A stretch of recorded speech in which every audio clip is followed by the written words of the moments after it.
Well, welcome back to our third lecture in this course, and perhaps especially difficult to stay awake after lunch, because in Denmark and in Sweden and Norway, it's after lunchtime. And I know from my experience as a teacher earlier that this is the most difficult time to stay awake. But I don't mind if you fall asleep. Perhaps you will then be accompanied by angels, and you will be able to follow this from the spiritual side, because we have had some wonderful talks and reflections this morning, and I would like to go on and talk more about what Martinus calls the invisible world and all the spiritual beings that are in that world. And Martinus has written a lot about angels, and we can only touch upon that subject now. So this will just be a starting point. But to start with something else, I would like to reflect on the word miracle, because, you know, Martinus calls his analyses spiritual science. And I come myself from the academic world, or I have an academic background. And I think in science that we like to think of miracles as something that could not happen. And Martinus also stresses that it's only through evolution that creation can take place, not through some kind of miracle. It's not possible for a being at a certain level, at a certain step, just to transform into an angel, into a perfect Christ being at once, for example. So in that sense, Martinus describes something, a very systematic world picture, and not so a Harry Potter-like world where we can change things just by knowing the right words or having a wound or things like that. On the other hand, though, he also says actually that our life is a miracle. And I think that this is something many poets and writers and artists have tried to convey to us. We see here in the background, we see the sea at Klint, which I think is a miracle every day. And here at the symbol, on the symbol, we see the human body as a stellar system, which means that what we perceive as a solid physical body, we have already talked about that, could from another perspective be seen as something quite fluid, just as a star sky, like something quite different. And Martinus says then that our stay and our manifestation in this world of God's is nothing less than a miracle. Some of those translations are made by me, and you must bear with the mistakes that might be in them. But he means, he wants to state here that actually this is a miracle. Perhaps we could say that it's not a mystery that we are here, but it's a miracle. And it's also a miracle that we are on a journey where we are transformed from being an animal being with selfish, where we build on selfishness and egoism and those attributes, those characteristics. We are on our way of transforming into a real human being where we long for world peace and all the things we talked about before lunch. And this is also a miracle, he says. Actually based on reincarnation, which is a kind of miracle in itself. So it's a miracle, but it's perhaps not a mystery. And in order to explain how all this is possible, because there are so many things that might seem miraculous to us, he says that we need to understand that there is an invisible world as well as our visible world. And this is, of course, again, seen from our perspective. And he states, this is a quote, "Thus we see here two kinds of matter, that which is visible to the senses and that which is invisible. But just as visible matter constitutes the visible world, this is what we see around us here, so does invisible matter constitute an invisible world." We have already talked about all those spiritual beings, angels being present. And some of you can see them all the time. Martinus also could. He often says that he could see God in everyone, but he also saw all those invisible beings. And of course, that world is also a world which consists of matter, but it's just spiritual matter. And he says, continuing this quote, here we have arrived at the foundation of every religion, namely that a spiritual world exists beyond the physical. So as Mary showed us this morning, this belongs to an earlier stage of spiritual thinking, you could say, where we actually had a more instinct-based and then feeling-based religion. So people perhaps 100 or 200 or 300 years ago were quite certain that there was a spiritual world, but they didn't think so much about the logic behind it. And today we want to have more logic. And this is also then what Martinus says that he gives us. But for us, the invisible or spiritual world is thus not a belief or a hypothesis, but a realistic fact. And this is from the small book, The Principle of Reincarnation. So he begins with this. This is a realistic fact. We can explore this like we explore science today. We just need to open ourselves up to it. And some people do that, actually. I won't go into the research of the academic world today, but you could just look into the internet and see that, of course, there are people who believe in angels. I'll come back to that, but also in miracles. We seem to be fascinated by the phenomenon that we call miracles. We have books about everyday miracles, things that have changed in life. We have scientists like this, just example here. Somebody answers questions about God and free will and so on, a real famous scientist. He believes in miracles. And we have other TV series and Netflix series writing stories about miracles. And this is something I think that future researchers will be more aware of, that if we are so inspired by things that connect to miracles and also angels and things that happen that we don't really understand, this is something that we need to look closer into.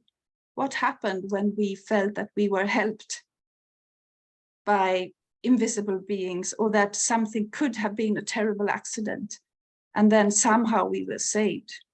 I think all people, at least people who have some experience in the physical world, can count many such occasions when we really felt that, thank God, this was a miracle. Thank God that this didn't happen. As well as we can pray for something not happening, we can also really express gratitude for something that didn't happen. And we very often perhaps call this a miracle.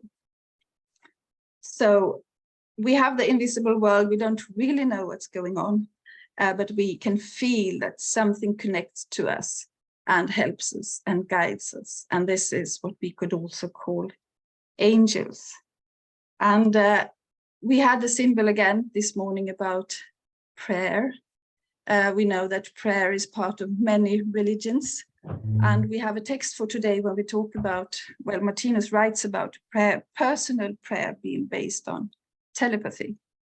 And this is also what we can see here. We have many, many memories, I think, from past lives where we have tried to cope with difficult lives or perhaps difficult surroundings, difficult people.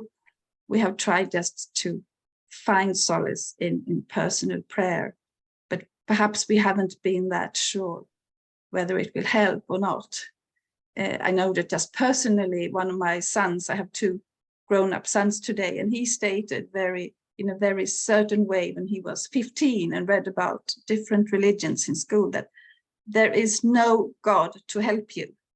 And he was so certain about that, that I felt I shouldn't interfere with that. That was an experience that he had.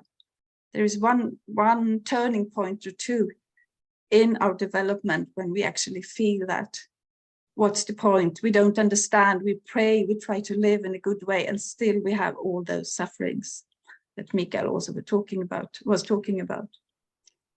And that's what we need to learn, why we can't always get our prayer fulfilled. But Martinus says, yes, the prayer is heard, and it's heard by concrete individual beings. It's just that we don't always understand why we can't get the result that we asked for. But it says here, it's actually in the text that we have for today, that telepathy is a mental thought transference to mental beings whose task it is to serve those who appeal to the Godhead in the form of prayer.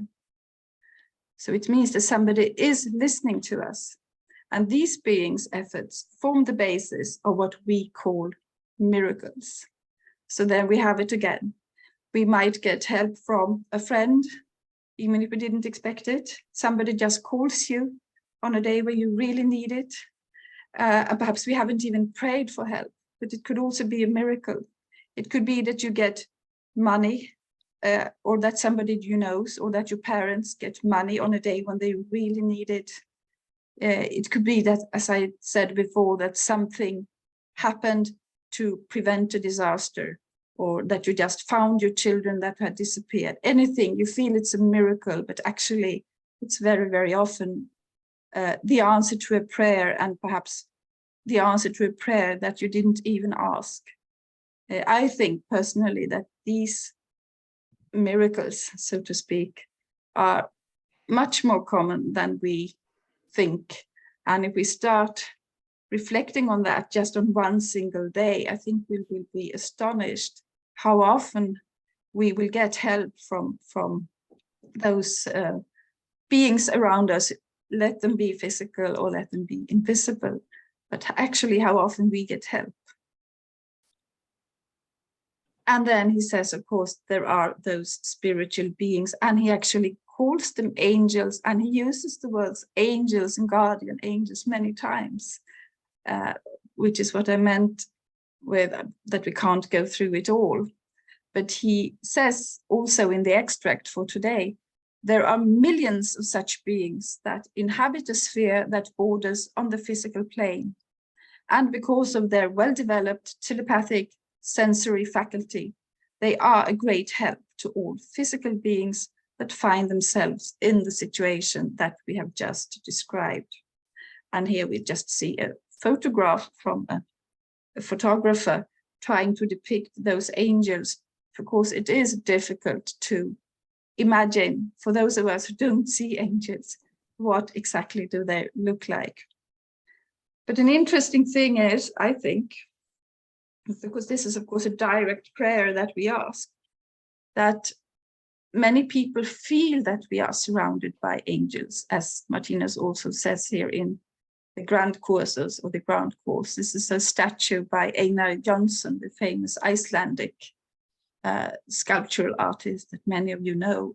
Many artists, many poets, many dramatists, Shakespeare, just to mention one, have written about spiritual beings surrounding us, sometimes influencing us and communicating with us. They were often seen as a step between us as small individual humans and God. And you have to remember too, as Mary said earlier, that the image or the concept of God or the imagination of God used to be different in old Christianity compared to today, where we had those more images of a punishing or stern God that couldn't forgive all your mistakes. Whereas, of course, Martinus tells us that with Jesus, a new relationship started, so to speak, or he showed us the possibility, the realistic possibility of having a companionship with God as your Father, whom you could be intimate with and whom you can tell all your mistakes, and you will never be punished or criticized for them. You will always get support. But the Godhead does this through his guardian angels, Martinus says. And this is what we also have, at least in Islamic cultures, Christian cultures, and in Judaism, that we actually are used to imagine those spiritual beings as angels. Martinus says it's a mistake that we depict them with wings. It was difficult for us to understand, or for people at the time, it could be us to understand how could those spiritual beings just turn up at one place and then disappear again, or why were they bigger than us? Why do they look different than us? And so they had to imagine, he writes, that they had wings so they could fly in the sky like the birds. But actually, it's just way for us to imagine that they were different. And he gives a very solid and sort of scientific description of what angels actually are. I will come back to that, but I just want to share some statistics with you, which actually astonished me in a way, and shows that we think, at least in Scandinavia, that we live in such a secularized world where we don't, materialistic world where we don't believe in God, and where it's just regarded as naive. But then I found some studies relating to angels that I just wanted to share with you. And I mean, these are just, of course, a certain number of people who have been interviewed, but that's the case with all those statistics. And there was a British study, only 1,000 people, but still, that said that 46% of Britain's adults say that they believe in guardian angels. And also connected to the same study, 3 out of 4 of these people agree that their guardian angel has helped them in their everyday life, which I think is very interesting. So not only do they believe in them, that we have a guardian angel, I think we have the expression in many languages that he or she was saved by his or her guardian angel. We call that änglavakt in Swedish. You were guarded by angels. It was fantastic. They couldn't have survived, but somehow they did. And as we see here, 75% even of those people, they think that they have received help from the guardian angel in their everyday life. And of course, that makes it much easier to believe in them if you feel that you actually have contact with someone, especially perhaps when you are in a moment of crisis. It's just that what we don't understand, or what these people don't count with, is that these guardian angels actually are part of the Godhead, that there is no difference. Another study said more than half of all Americans believe that they have been helped by a guardian angel in the course of their lives. And I think this was actually a study conducted by a university, and they asked 1,700 people. Another study, a little bit more recent, in Germany, around 50% of all Germans believe in angels, more women than men. And I think that's the case with all those investigations. So at least more women than men say so. There are more Germans who believe in angels than in God. And I think that was the same with the American study. And this is, of course, also what people say that they believe in, but it indicates that it's easier for human beings today to relate something that's closer to you, something that's more individual, that you feel is loving, well-meaning being, than to relate to an old image of God that you perhaps find abstract and perhaps not even sympathetic. This belief in angels, and that was also true of all these studies, transcends religious boundaries, and this astonished some of the researchers, that it actually wasn't just Christians or I don't know what else, what people they asked, but they could be Christians or they could be non-Christians. That wasn't significant for the belief in angels. It was just that it could be any religion, but almost around 50% of all people in those countries, and probably also Scandinavians, feel that angels could exist, which I think says something about our society as well. This is also something that's described in many near-death experiences that have been very much, that receive a lot of attention right now, where people actually describe that they meet perhaps a shining being, a very loving, shining being, and they don't want to give it a name, but it could very often be perhaps regarded as a kind of guardian angel. It usually makes them very happy as well. So, yes, and I will come back to what Martinus says about angels, but just as an illustration to the image of the guardian angels, we have an author that we actually talked about during lunch here, Lorna Byrne, Angels in My Hair. She had a tremendous success with that book, where she described that she saw angels every day. She just saw them. It was just a normal phenomenon in her life. And here she says, I see the light of a guardian angel 3 feet behind every human being, and have done so since I was a baby. I have never in my whole life seen anyone without a guardian angel. And I don't think she sees angels the way it is depicted here on the picture. That's an old drawing, as you can see, or a painting, but it just shows that this is something that has been embedded in our culture, that we can see that especially children are often guarded by guardian angels. You can see that it looks quite dangerous. They are playing around here near a cliff, and they could fall down if they were not watched by the guardian angel. And this, of course, is true for all people. Doesn't matter if people are what we would call good or evil or more or less developed. Martinus says there is a guardian angel for every step of the development for all beings. It doesn't, the purpose of that guardian angel is actually to see to it that we are in tune with our step of development. I'll come back to that as well. We have seen earlier today our fire cycle. We see here the six different kingdoms: the plant kingdom, the red one, and then the orange kingdom where we are. You see the little blue planet. It's supposed to symbolize planet Earth, and then the yellow area, the real human kingdom where we are headed towards, and then the other spiritual worlds. And Martinus actually says that we could, if we want to understand what angels are, we can divide all beings with individual organisms into 3 categories. Martinus likes to categorize things to make it more easy, to make it easier for us to understand. So he says here, the living beings whose consciousness are manifested, whose consciousness is manifested through individual organisms, can be divided into 3 main categories: animals, human beings, and angels.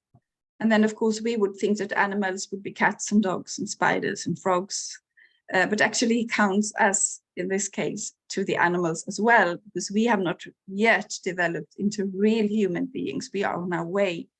So he describes what the organism of a real human being will be. And then he describes angels, which is a step higher. And we could all then be in the spiritual worlds, sort of coming after the real human kingdom when we have stopped incarnating. But then he also says what's the purpose, he states what the purpose is of these angels.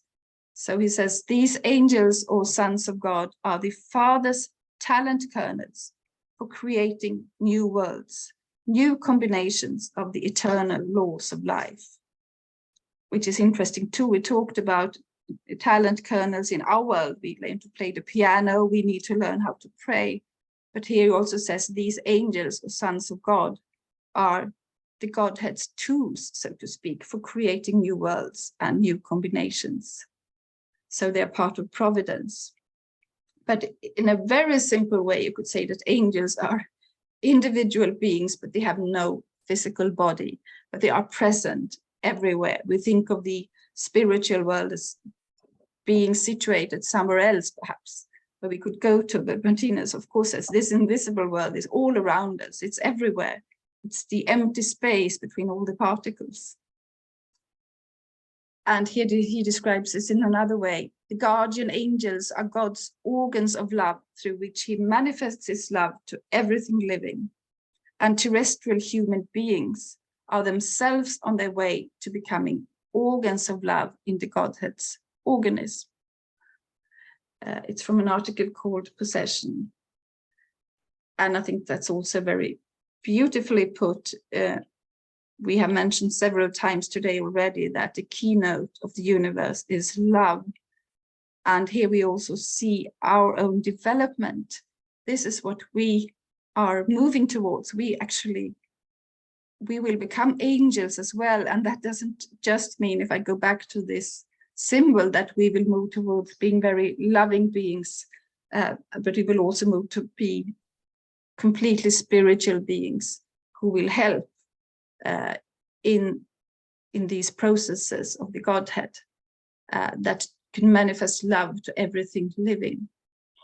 But of course, it's a process going there. And we will also tomorrow actually have a closer look at this symbol, which is connected to the symbol that Mary showed this morning. This is called the eternal, cosmic, and organic connection between the Son and the Son of God, too. And here again, we see the spiral cycle with the different kingdoms. We see the plant kingdom, we see the animal kingdom in orange, and we see the yellow kingdom. And we also see that the lower part, the lower third, you could say, forms a separate section, and this is the physical world. And above that world, you see the violet triangle. And here you can actually see, in a way, the, how would you put it, the place where the angels live, to put it in my words. Here we have what he says here, a whole world of beings on the spiritual plane who is in permanent readiness to help all the distressed and helpless being on the physical plane. We see the triangle in the middle symbolizing our own eye, and we see the Godhead symbolized by the triangle above.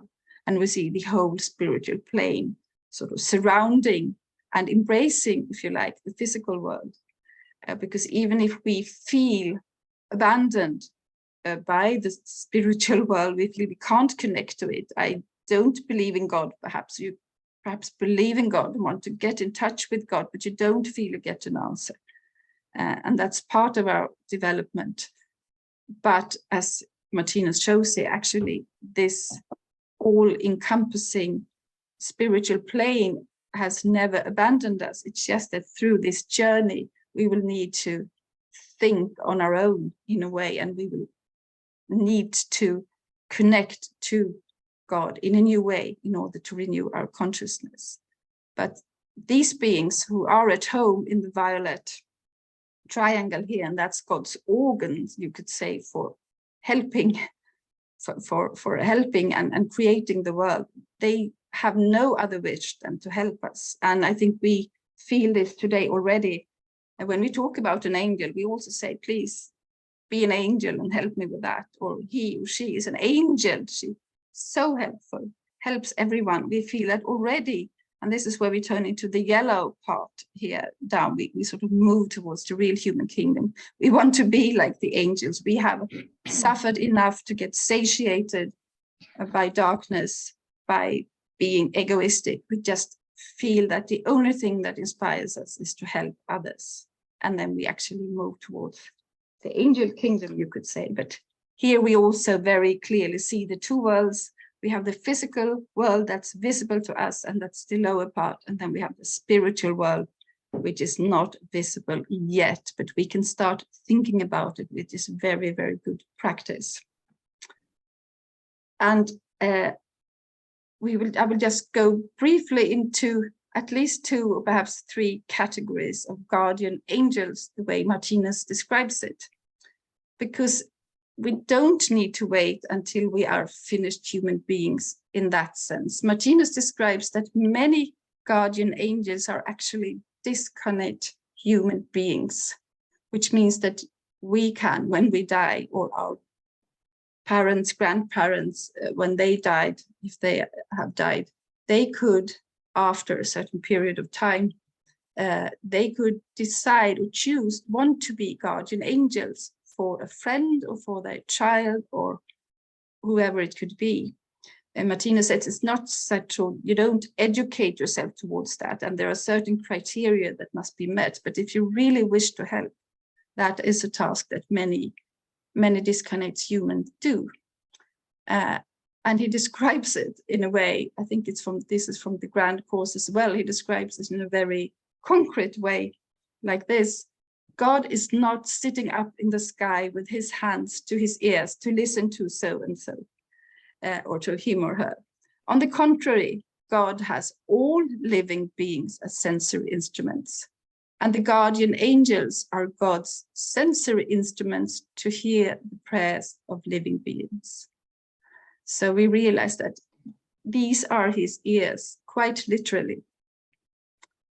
And in the real human kingdom, the kingdom of love, there are disconnected earthly human beings who are suited to and have great desire and joy in helping unhappy physical beings. And he continues, this is from the Eternal World Picture, the quote that we just saw. He continues and says, such guardian angels are behind, for example, peace movements, and they stand behind the individual person who prays to God. They can follow a human being in the darkness of night and protect it against assault. Thus, we are protected every day we live. And of course, again, this doesn't mean that we don't have accidents. They can't protect us. They can't stop. They must not stop things that we need to go through. He says at another place, in another section, that angels can only do what God wants. And of course, we know we are not yet finished human beings.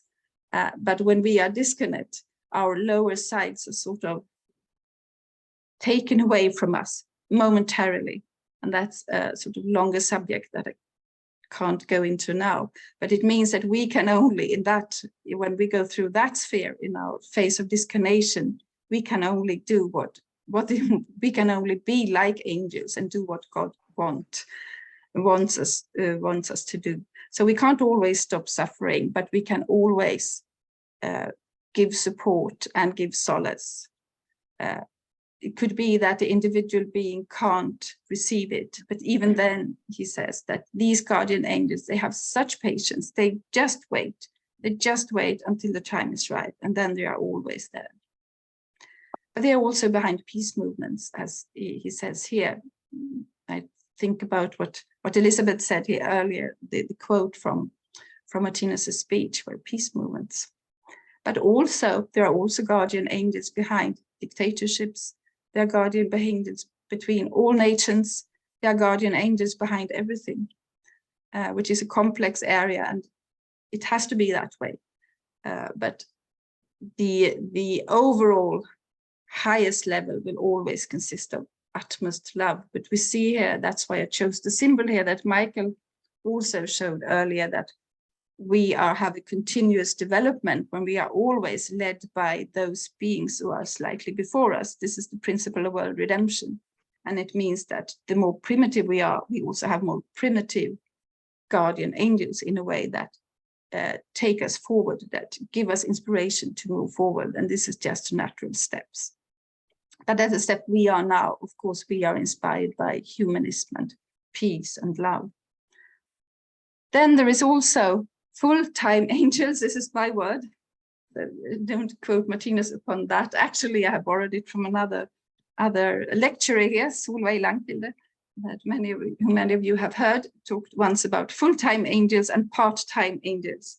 So if we are angels, when we disconnect, we could call ourselves part-time angels, but there are also full-time angels or permanent angels, which means, of course, those beings who have stopped disconnecting, who have no physical bodies. They are permanently at home in the spiritual world.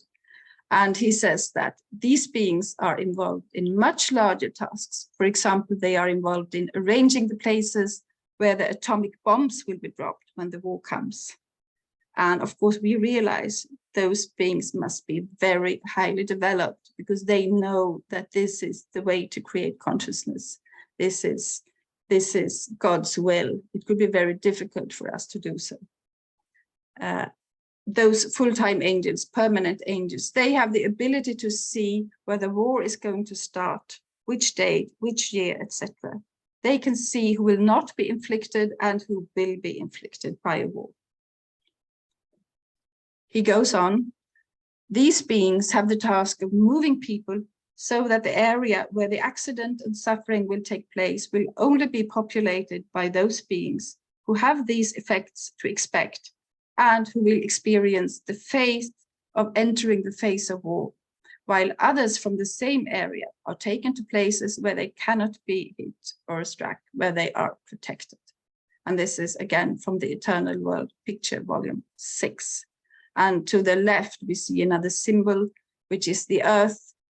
From a spiritual point of view, if we have the earth here, from a physical point of view, our beautiful earth, we can see here the spiritual side of it, where we see that we have some orange parts and some yellow parts. We have some unfinished sides and some finished side, and this is the Earth's spiritual world in its present epoch, Martinus says, and that is why we still need those wars which we might fear very much right now. And it's only natural that from these angels, from the perspective of these angels, they know that this really needs to take place. Otherwise, the beings that live today would always stay in the warlike mentality that they have right now. And of course, nobody would wish that. It's like a child would never be allowed to grow up. So I try to wrap it up. Time runs. We have full-time angels. We have part-time angels. We also have physical angels. Again, these are not Martinus's own terms, but he actually talks about the help that he receives during the growth of his course. And I just wanted to include this to wrap it up, because we have some co-workers here as well. And Martinus very, very often described his gratitude towards all the people who helped him with the difficulties that he had. They had loads of difficulties when building up the center and the institute. It could be monetary difficulties and other things. We see here this second lecture hall. It's not the lecture hall that we are sitting next to today, but it's the second lecture hall that's called Annexet today. And we see people gathering here. Many people have helped to build that. And it was on his 60th birthday that he gave a talk, thanking his co-workers and all his friends. And then he actually talks about angels. That's why I wanted to include it. He says, whenever an abyss, large or small, appeared, he sent his angels.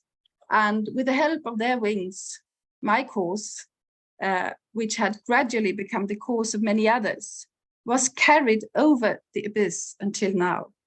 So God sent his angels, and he continues, these angels were not all invisible beings who floated beyond the material physical world.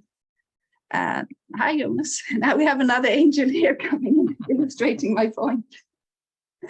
He's getting some technology for another lecture. That's perfectly all right.